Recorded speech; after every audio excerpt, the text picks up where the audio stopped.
Gaano siya mabait at maalala ng tao. Inuunat niya muna kami bago sarili niya. Gaano siya kabait ng tao. At nagpapasalamat ako ng marami sa lahat na sakripisyo na binigyan niya sa akin. Hindi ko na ma-explain yung feeling ko ngayon. Pero salamat ko sa kanya at mahal ko siya. Kaya salamat ko.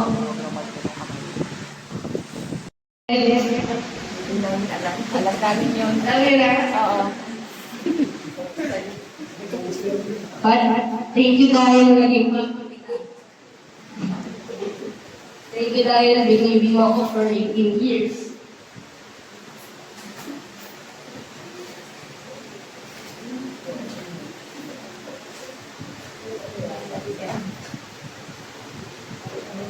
Go, Bear.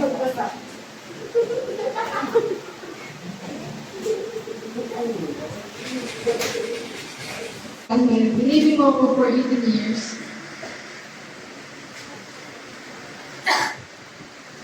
Hindi din mabasa. Naku, isa pa. Ate, basahin mo. O, ikaw na, laki. Ikaw mapalit. Sino naman? Ito sa bilgan. Saan mo sila? Binibigay ko, ikaw lang yung nakikinig sa akin, ikaw lang yung kakapit ko. Sorry kung pagkatapos sa loob ng... Sige, Pen, kaya mo yan. Sorry sa mga maling nagawa ko. Sabi mo, hindi ako nag-ibis, pero yung ibang ibis yung binigay ko sa'yo. Sorry kung maalat yung manok na inuto ko. Sorry kung laging makalat ang mesa ko. Promise, lagi ko nalilinisan yun. Sorry pa kung hindi pala ako magpalasalita.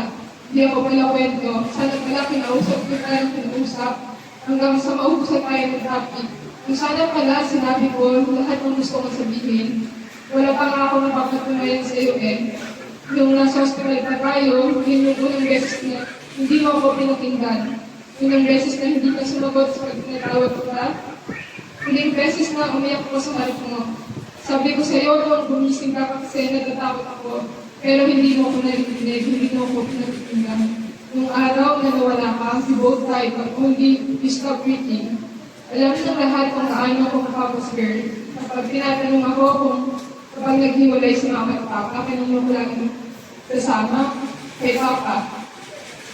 I had the unbearable misfortune of watching my dad take his last breath right in front of me as I begged him to stay alive.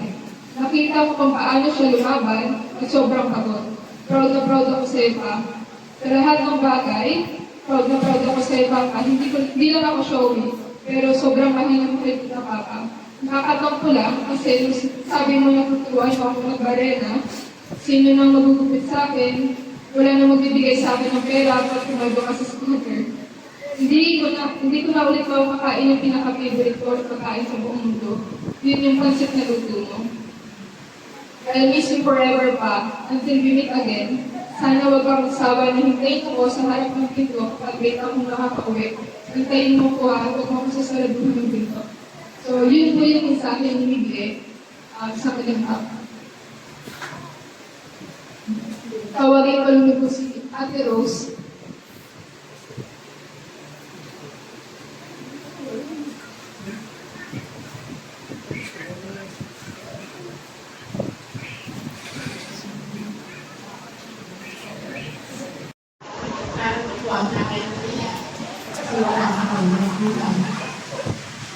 Kaya ako sumusupervise sa wala po ako masabi sa mga ko dahil nagkakasabi.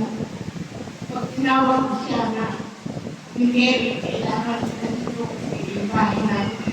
Iba na. Kaya nasa ko siya, nagdaraay ko siya. Ngayon, trabaho nga siya na wala. Usapan namin eh, gagawin niya yung mga pagkakita kasi bitas. Tulad na. Kaso, hindi na nga, sabi niya, kahit na hindi na nga siya makasya, sige ate, gawin ko.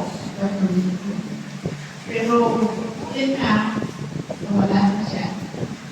Hindi na niya magagawa yung ginagawa. Pero wala po akong masabi sa kapatid ko kasi talaga po. Sa lahat ng oras na kailangan na siya ng sasal. Pero sa araw-araw na sa amin, hindi naman siya tumalaki kami na nararamdaman. Nitiis niya. Dahil kinawala sa talagang regular na trabaho, ka-expression siya. Talagang sikap niya na magkaroon siya kahit ng konti.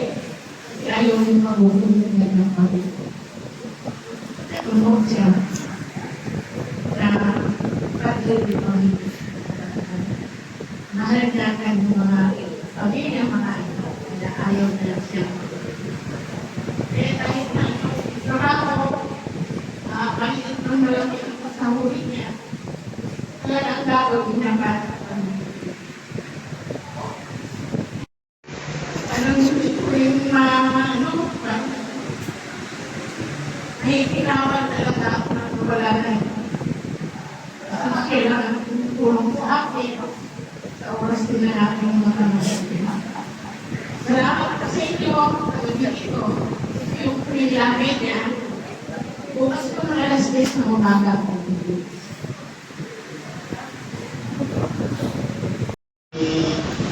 Miguel,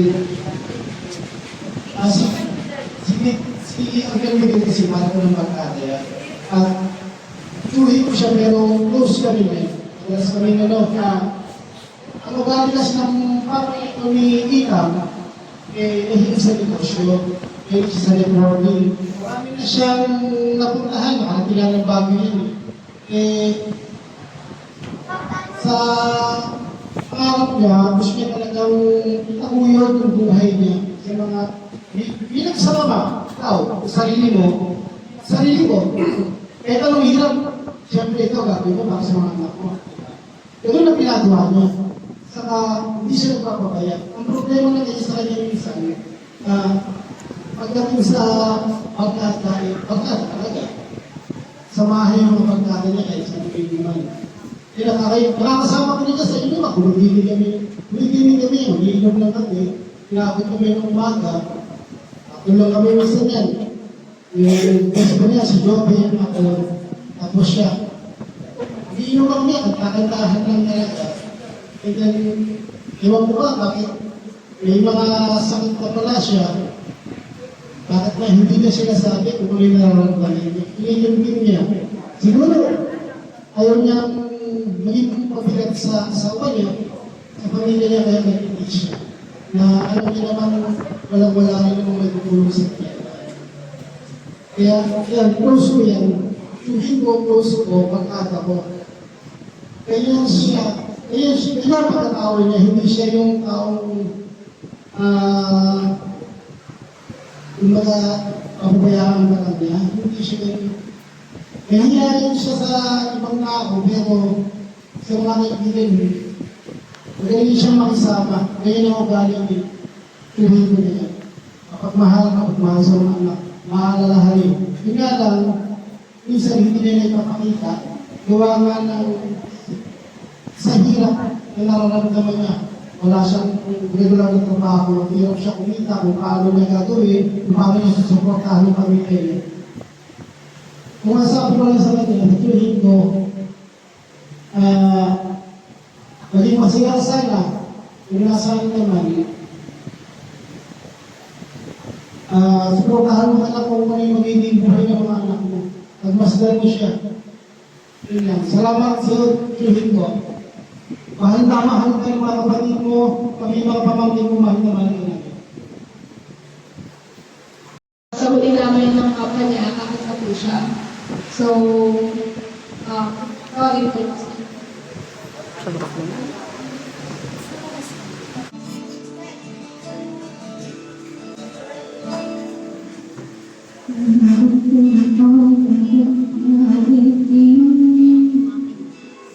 Nais kong malaman ay bahagi na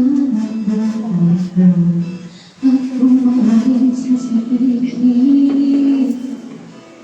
Nais kong isang Pinagmawag ang mundo. Kasama kita ng buhay.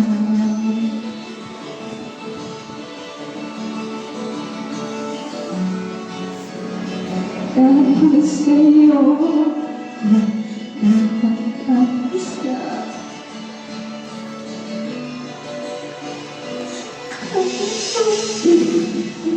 Para sa'yo at bumawas ang hindi nagsisisi.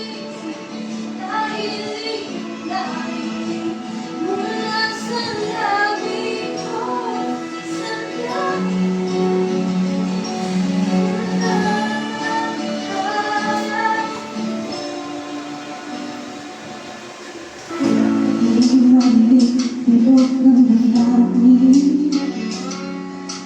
ika'y mahalaga sa akin. Ay hindi ko hindi marinig ang pagkakangin. Lagi kang naroon, lihim na pagkakataon. Mas lagi ko sa iyong harapan.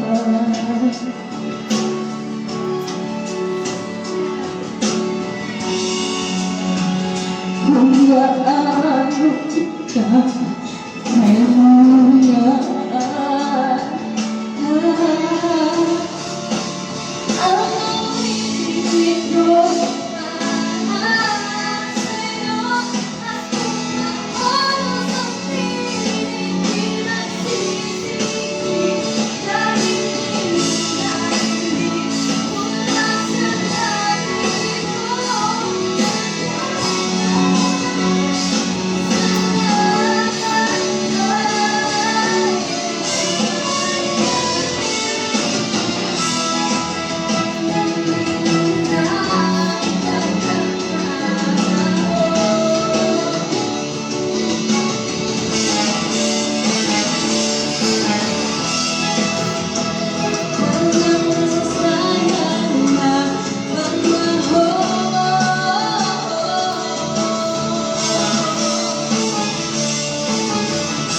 Ang ibig ko para sa'yo at kung ako sa piling nagsisisi.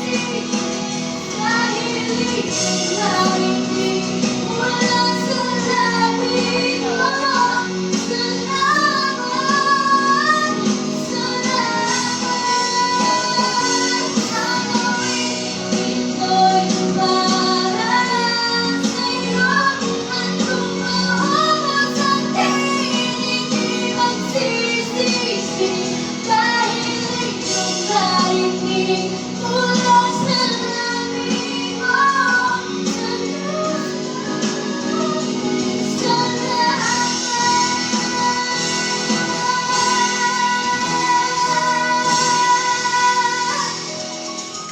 Thank you, Papa. Okay, salamat po. Lagi na pinagmamalaki yung dalawa ng anak. So, bukas po yung bibig ni Uncle, alas 10 ng umaga. Dito na po magkikita-kita bukas. Baka naman po hindi makapagsalita si Ate Rose, pero alam ko po na pinapasalamatan niya po kayong lahat.